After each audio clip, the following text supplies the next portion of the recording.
Let me ask you a question, one that has echoed through centuries of struggle and self-reflection, whispered on sleepless nights and shouted in moments of crisis. Is it really what happens to us, or how we respond, that defines our lives? Think about it. Imagine yourself at a crossroads. On one path, you're swept helplessly along by events, battered by the tempests of life and the bad behavior of others. On the other, you stand your ground, not immune to hardship, not indifferent to suffering, but resilient in the face of it. Which path is more familiar to you? Which one calls you forward? This is not a new dilemma, but an old one, a dilemma as old as humanity itself. For thousands of years, people have asked, how can I keep my peace when the world seems determined to disturb it? Out of this very question grew an entire way of living, Stoicism. Now, maybe you've heard the word Stoicism. Does it conjure up images of emotionless statues and unblinking resolve, or dry lessons from a philosophy textbook? If so, let's sweep away those cobwebs right now. Stoicism is not about denying feelings or simply enduring pain for its own sake. It is, at its very core, a living, breathing strategy, a set of tools forged precisely for moments of chaos, negativity, and the all-too-human struggle of facing people who drain us. Let's bring this down to earth. I'm talking about that family member who seems to treat your kindness as weakness, the coworker who spreads gloom wherever they go, the friend you hesitate to confide in because every conversation leaves you doubting yourself and your worth. Do these people sound familiar? The world is full of personalities that take without giving, criticize without reason, and demand without appreciating. Sometimes that world creeps too close for comfort. It sits at your kitchen table, fills your inbox, or haunts your dreams. The toll is real. Anxiety, anger, confusion, even self-doubt. How many moments of your one precious life have slipped away, lost to the emotional toll of toxic people? It's only human to want to escape. Maybe you've fantasized about a perfect island of solitude, free from the reach of those who test your patience and erode your joy. But what if escape isn't the answer? What if, instead, you could learn to transform how you respond, so that it's not your peace, but their chaos that gets pushed to the margins?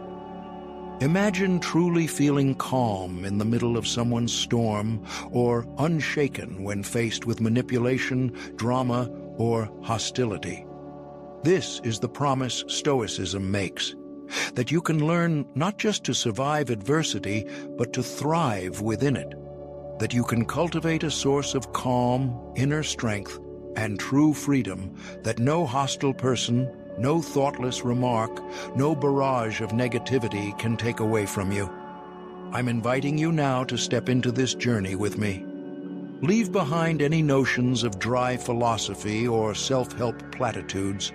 The wisdom we're about to explore is hard-earned and timeless, passed down by those who faced trials we can barely imagine, exile, plague, betrayal, and still found ways to create meaning, forge character, and radiate peace.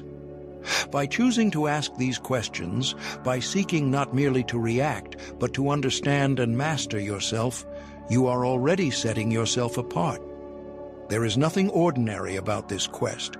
It is the mark of an exceptional soul, determined not to let life's hardest moments dictate its story. So let your mind settle for a moment. Picture the faces and names of those who challenge your peace. Feel the weight of old frustrations, the echoes of arguments, the sting of wounds not yet healed. Now, imagine what it would mean to approach these situations differently, not from a place of defensiveness or wounded pride, but from unshakable clarity and self-respect. What if, instead of feeling trapped or victimized, you felt liberated? What if you learned to greet even the worst behavior with quiet confidence, knowing that you, not anyone else, decide the boundaries of your own peace? This is more than wishful thinking. It is a practice, a discipline, a path. The Stoics didn't promise an easy life. They promised a better way to live, one that begins not in controlling the world, but in mastering the one thing that is always within reach, yourself. Are you ready to step onto that path? To ask the ancient question, how do I respond? And in doing so, begin to write a new answer, one rooted in truth and strength, no matter what chaos may come. The journey starts now. But what do you actually do when the charming mask slips and someone you care about, parent, sibling, lover, or friend, seems to drain your peace, corroding your confidence without ever taking responsibility? When the pull of the old dynamic tugs at your conscience and leaving, or even just setting a boundary, feels like choosing exile over connection. This is where philosophy shifts from abstract comfort to practical, possibly life-saving guidance.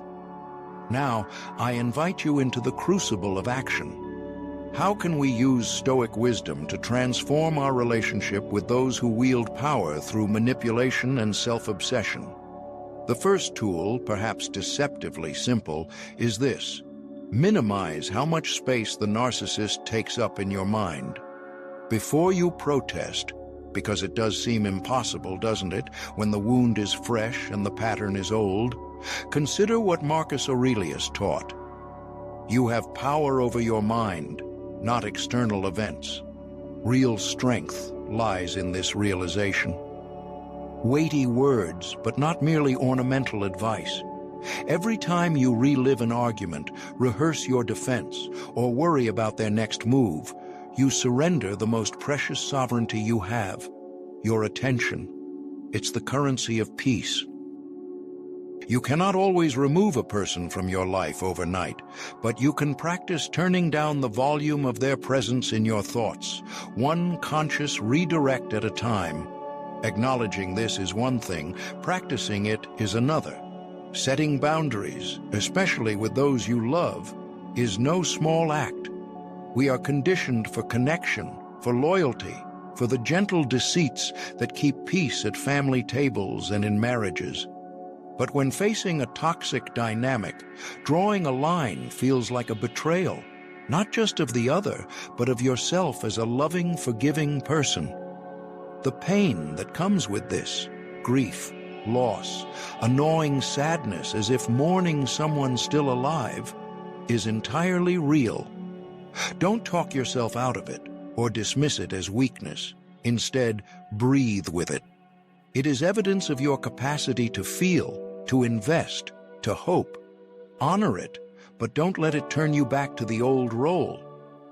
So, what does creating this necessary space look like on an ordinary Tuesday when your phone buzzes with a guilt-laden message or you sit across from someone who refuses to see you clearly?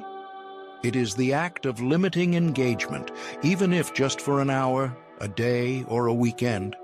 It is answering not every summons, not replying to every provocation. It is the fundamental commitment to respond, not react. To notice the urge to explain yourself, then gently remind yourself that explanation is not owed where understanding is refused. Can you, in these moments, redirect your energy toward those who see you whole, even imperfectly? Perhaps an old friend, a supportive colleague, or your own hands at work on something you love. And, when the cost becomes too high, it is walking away. Not always with a grand announcement, but sometimes with the quiet finality of reclaiming your mornings, your choices, your plans. If you imagine your emotional burdens as rocks collected over the years, each interaction a stone in your pocket, heavy and cold, can you, just for today, put one down? Recognize, this isn't denial. It is the honest recognition that you do not have to carry what isn't yours. It isn't pretending their harm didn't happen. It is choosing to respect your own limits, to honor the boundaries between what you can hold and what you must return to the earth. This is not a solitary journey, nor is it a passive one. Healing does not happen in the sterile silence of self-help slogans, but in the vulnerability of real practice. Therapy is more than a mental tune-up.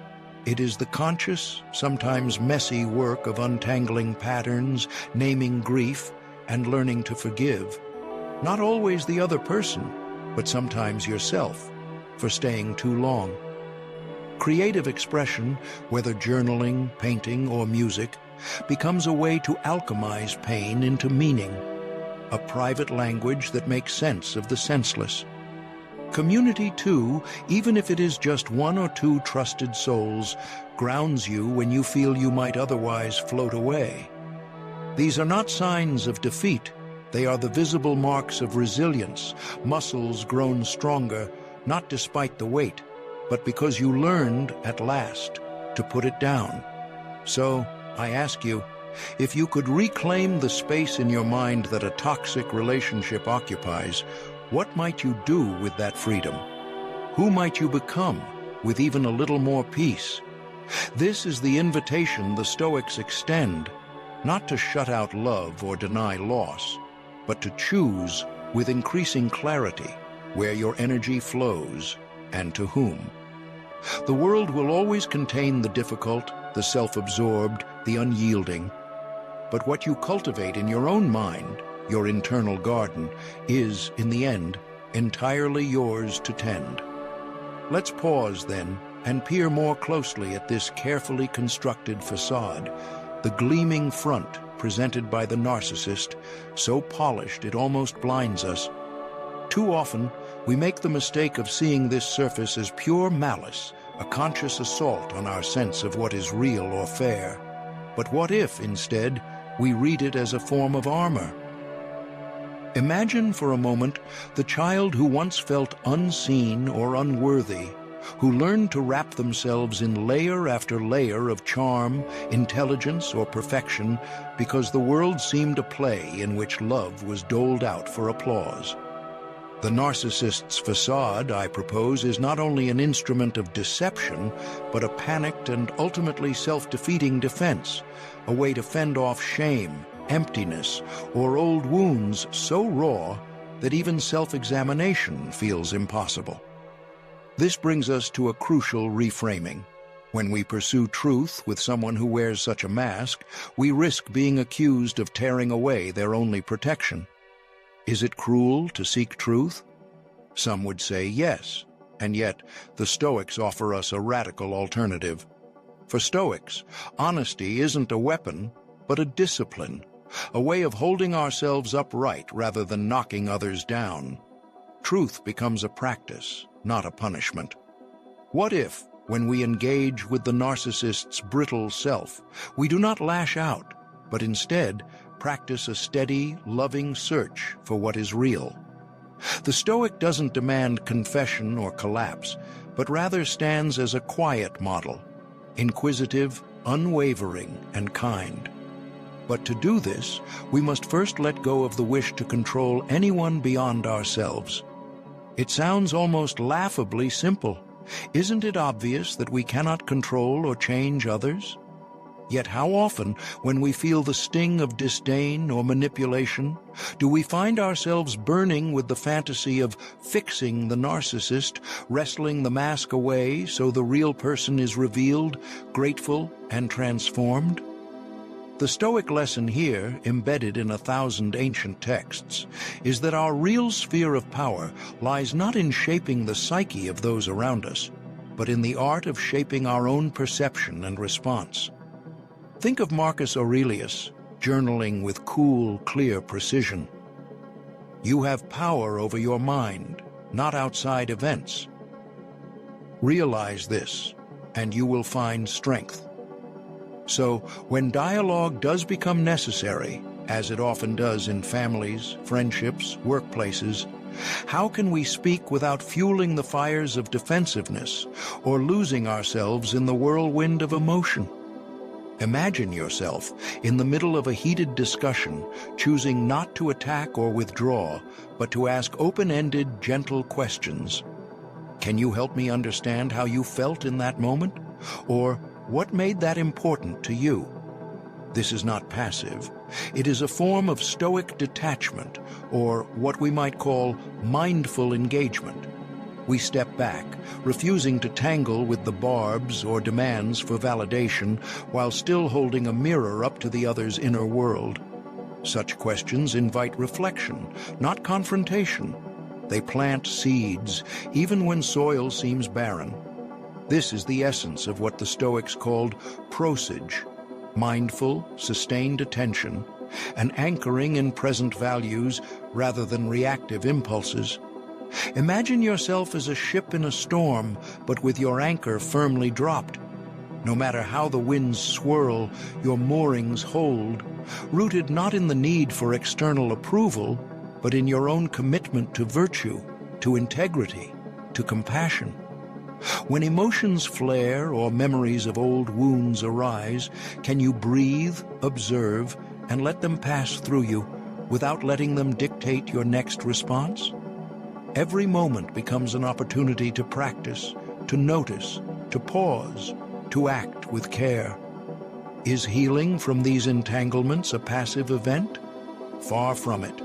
Therapy, deep self-examination, hours spent turning over the stones of one's own motives and bruises, these are profoundly active, even heroic acts. To seek understanding, to shine the light inward, is to assert that you deserve clarity, peace, and self-mastery. The Stoics would call this living in accordance with reason and with virtue, not stoicism as a mask for pain, but as a form of daily, courageous action. What could be more noble than to take the raw material of your suffering and, patiently, build from it a life aligned with your deepest principles? This growth, crucially, depends on letting go of the insatiable hunger for external validation, the urge, unconscious or otherwise, to be seen as enough in the eyes of people who cannot or will not reflect your worth back to you. What would it be like to root your identity instead in self-respect, in acts of integrity too quiet for others to notice? Without relying on applause or reassurance, could you carve out a sense of worthiness that endures, that does not crumble in the face of others' indifference or scorn? Of course, I do not mean to imply that this path is obvious or free of pain. If the narcissist is a stranger, a passing cloud, we might walk away with little loss. But when they are a parent, a partner, a child, a person twined through the very fabric of our loves and losses, the way forward shimmers with complexity. Is it possible, then, to balance compassion for the other's wound with the necessity of protecting your own boundaries and well-being? To witness their suffering, however disguised by anger or grandiosity, without colluding in your own diminishment. Perhaps the real wisdom lies not in forsaking connection, nor in sacrificing yourself on the altar of another's need, but in holding both realities tenderly. Compassion does not require self-betrayal. Protection need not harden into bitterness. What if, step by step, you learned to stand firmly enough in your own presence that neither flattery nor rage could pull you away from what you know to be true? The Stoic, with clear eyes and open heart, points the way, not toward cold detachment, but toward a fierce, grounded kind of love, one that includes yourself. This is not an easy discipline, but it is a freeing one. Shall we walk it together? So we've spent some time navigating this question. How do we protect our inner life in a world so eager to claim it? The answer, though ancient, remains just as relevant as when it first echoed in the courtyard of Athens or the heated avenues of Rome. True freedom, real peace, is not about constructing thicker walls to keep chaos out. It's about tending the garden inside, the one only you can cultivate. Let's return then to the wisdom of the Stoics, who remind us that the fortress we seek is built not of stone or silence, but of mastery. Mastery of our thoughts, our emotions, and our very way of seeing the world. Imagine, for a moment, the next time you're caught in the whirlwind of someone else's anger or are swept by the waves of unforeseen misfortune. What if, instead of letting your inner world be dragged along, you could step back, pause, even if just for a breath, and observe your feelings as they arise? Seneca called it apatheia, not an absence of care or feeling, but a refusal to be ruled by every passing disturbance. He said, in effect, "You may not control what the world throws at you, but you have the ultimate say in how you respond." Have you noticed how many grievances dissolve into nothing once you give them a moment's space rather than an immediate reaction? The initial heat cools, perspective returns. What felt like a threat now seems manageable, or at the very least, not worth the sacrifice of your peace.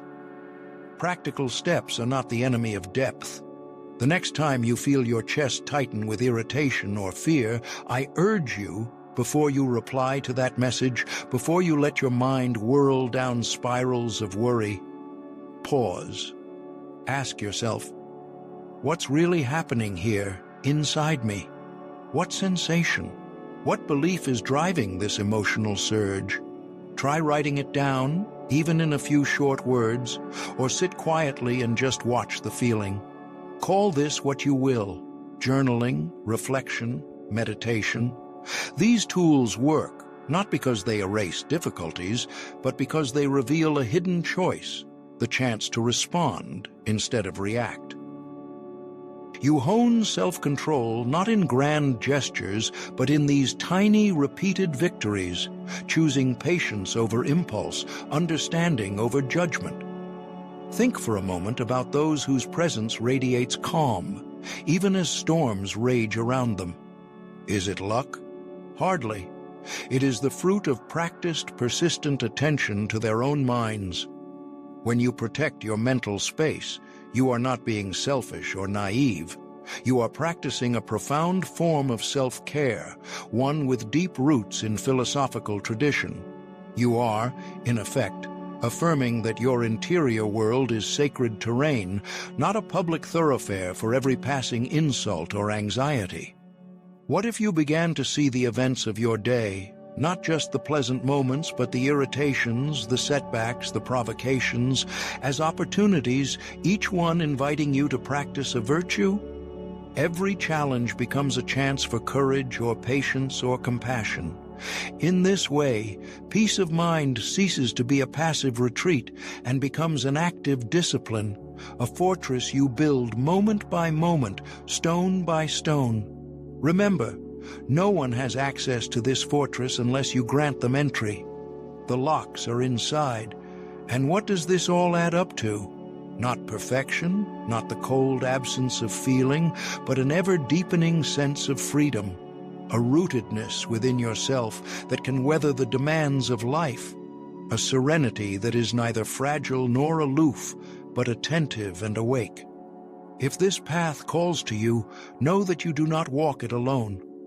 Philosophical growth, whether through reading, conversation, or honest reflection, is a shared journey, stretching across centuries and among kindred spirits striving for the same clarity. So, as you step back into the noise and speed of your world, carry this with you. Inner freedom is possible. Self-mastery is within reach, not as a distant ideal, but as a practice in each ordinary day. Protect the tranquility of your mind as you would a rare treasure, because it is.